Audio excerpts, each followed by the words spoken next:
Oke, halo semuanya, nama saya Yaksel, saya dari kelas 10 IPS 1. Pada video kali ini, saya akan menjelaskan tentang kesinambungan hasil budaya manusia purba dan zaman manusia modern berdasarkan buku sejarah saya. Oke, ini. Oke, kita mulai. 1, 2, 3.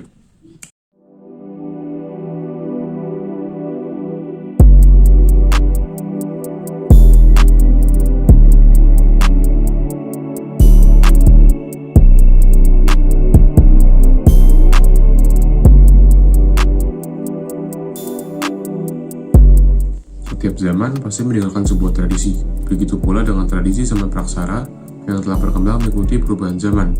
Sisa-sisa peninggalan kebudayaan tradisional masih ditemukan di sebagian wilayah Indonesia.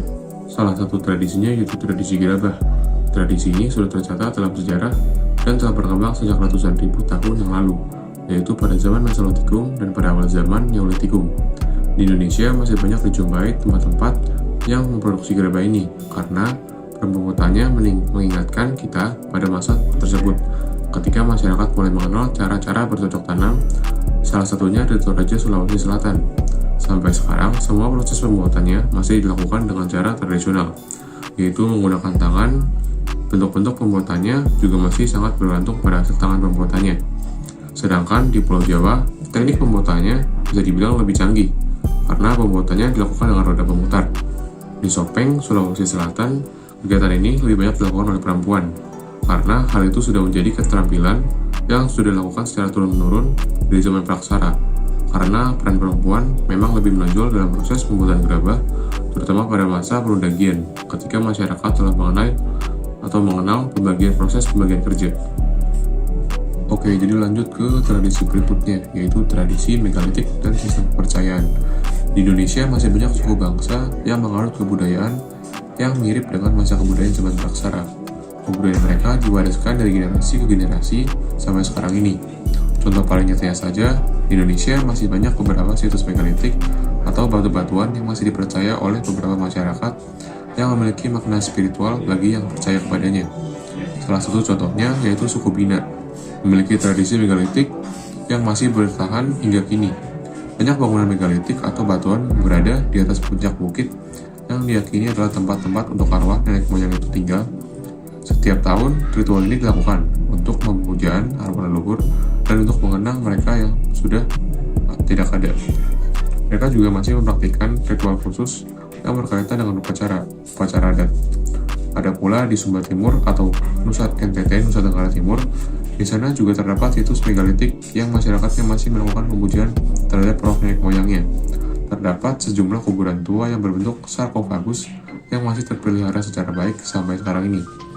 Di Nias terdapat sebuah bukit yang juga memiliki sejumlah rumah adat, dan terdapat bangunan megalitik yang digunakan untuk kegiatan ritual lompat batu.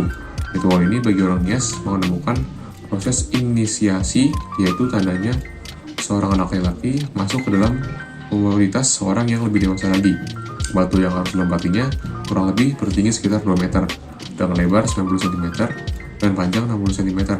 Sejak umur 7 tahun, anak laki-laki biasanya dilatih untuk berlompat dengan menggunakan tali dari ukuran yang pendek hingga ke tinggi. Sehingga saat usianya bertambah dan saat sudah cukup, mereka akan melompati batu dengan tinggi 2 meter. Dan tidak semua anak laki-laki ini sanggup untuk melompati batu tersebut. Walaupun sudah berlatih sejak kecil, belum tentu hasil ini lompatannya akan berhasil melewati batu tersebut, karena masyarakatnya percaya ada unsur magis di dalam keberhasilan dalam melompati batu tersebut dengan sempurna. 3. Tradisi penguburan. Tradisi penguburan terhadap jasad dari orang-orang yang sudah meninggal juga merupakan salah satu peninggalan dari zaman praksara. Tradisi ini pertama kali ditemukan adalah ketika manusia praksara menguburkan orang-orang yang telah meninggal di dalam gua-gua.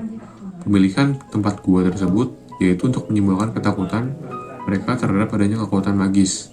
Selain itu, juga melambangkan masa transisi manusia menuju alam berikutnya setelah meninggal. Ada beberapa upacara yang dilakukan yang dimaksudkan untuk setelah meninggal mereka akan memuluskan perjalanan orang yang sudah meninggal itu ke alam berikutnya atau ke dimensi berikutnya. Penguburan yang umum dilakukan biasanya memperlihatkan posisi mayat dalam kondisi terlipat, seperti posisi bayi dalam kandungan. Para ahli meyakini posisi ini melambangkan sebuah proses kelahiran kembali ke kehidupan yang baru. Terdapat beberapa macam penguburan di Indonesia, yaitu penguburan langsung. Biasanya, penguburan ini dilakukan tanpa menggunakan penutup ataupun dikubur sama sekali. Mayatnya diposisikan telentang maupun miring. Tradisi ini masih ditemukan sampai saat ini. Salah satunya ada di Truyan, Bali. Jenazahnya tidak dikuburkan, melainkan hanya diletakkan di atas tanah dengan dibungkus kain, lalu dibaringkan di pohon yang besar. Dan ada juga penguburan tidak langsung. Penguburan ini dilakukan dengan wadah seperti guci, keramik, sehingga posisi mayatnya dibentuk terbujur atau terlipat di dalam guci. 4. Tradisi bercocok tanam.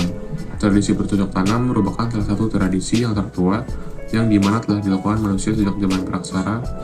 Tradisi ini juga masih dilakukan sampai zaman sekarang. Salah satunya seperti masyarakat Baduy. Mereka masih mengolah pertanian tanpa menggunakan alat-alat modern zaman sekarang. Mereka hanya menggunakan sejenis potongan kayu. Mereka juga tidak akan pernah mengubah kontur tanah ladang. Jika ada upacara ritual, hanya para petinggi desa yang diperkenankan memasuki wilayah tersebut. Dalam kegiatan pertanian ini, terdapat ritual khusus yang dilakukan setiap tahun. Di lokasi tersebut terdapat sebuah batu yang selalu terisi dengan air. Mereka percaya warna dan jumlah kadar air yang ada di dalam batu tersebut mempengaruhi hasil pertanian mereka. Jika volumenya sedikit dan warna airnya keruh, maka menandakan bahwa kegagalan dalam proses pemanenan atau pertanian. Contoh lainnya ada sistem ladang berpindah. Sistem ini berkonsep dengan ladang berpindah, meski masih sering disangka penyebab kebakaran hutan. Namun, anggapan ini salah, sebab mereka memiliki cara tersendiri untuk menjaga api agar tidak menyeluruh sehingga menyebabkan kebakaran hutan. Orang-orang Dayak ini juga hidupnya masih terikat dengan alam, sehingga mereka akan menjaga kelestarian hutan yang telah menjadi bagian hidup dari mereka. Siklus ladang berpindah ini juga tidak terlalu tepat, karena mereka akan kembali ke dalam siklus yang sama dalam jangka waktu 5-13 tahun.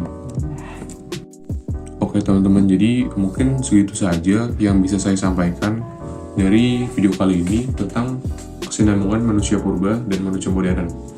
Mungkin memang penjelasannya kurang lengkap, tapi terima kasih udah mau nonton. Jangan lupa di like. Kasih.